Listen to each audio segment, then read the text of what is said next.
Hi, my name is Chris Iyer. I'm going to be your online learning facilitator for investment management. This is my introductory video where I'll try to introduce the subject and tell you a little bit about myself. About the subject itself, this is going to be a tough trek. I think that is something we should resign ourselves to. But I assure you that you'll come out of it much better informed, more insightful, and you'll be in a position to make investments and also hold serious conversations on investment with professionals. To this end, we have packed this subject with a lot of interesting content. We begin with risk and return. I believe that's a concept or a trade off that you're already familiar with, intuitively at least. Now you will learn how to construct a portfolio. Portfolio means a mix of assets that mirrors any investor's risk and return trade off profile. It might be you, or it might be a client, or whoever it might be. You will learn about the workhorse models that are still in use in investment management, specifically the capital asset pricing model, the arbitrage pricing theory, multi-factor models, so that you can model risk and returns.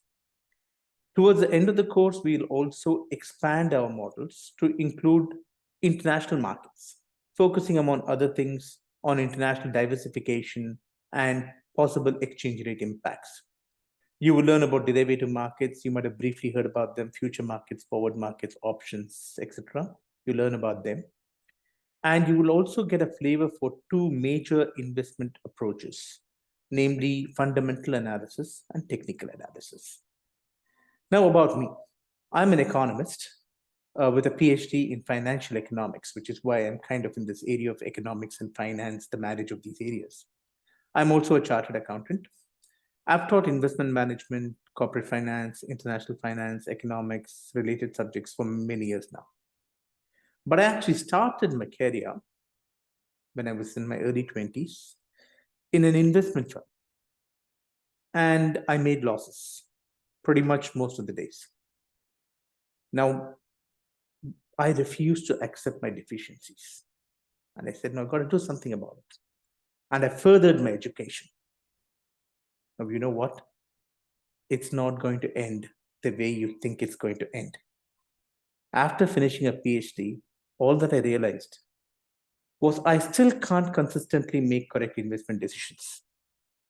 So I didn't learn how to be a good investor, but I got a self reflection that this is not for me. And I switched to government service, and now I'm teaching the subject. Now, it might look funny to you, but could ask yourself, why am I learning from somebody who's failed more often than succeeded in investment management? Now, actually, there are some good reasons for this. Firstly, I failed in the market. I didn't fail my textbooks, so I do know what the textbooks say. That's one good thing. And the second more important thing is failure is a much better teacher than success. When people succeed, they just take it for granted. But when people fail, they start wondering, why am I failing? So conceptual knowledge is often greater when a person fails.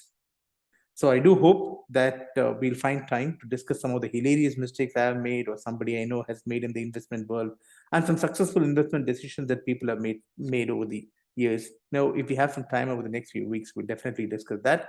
But I really do look forward to meeting you all next week in our online classes. Thank you very much for listening to me. I look forward to seeing you.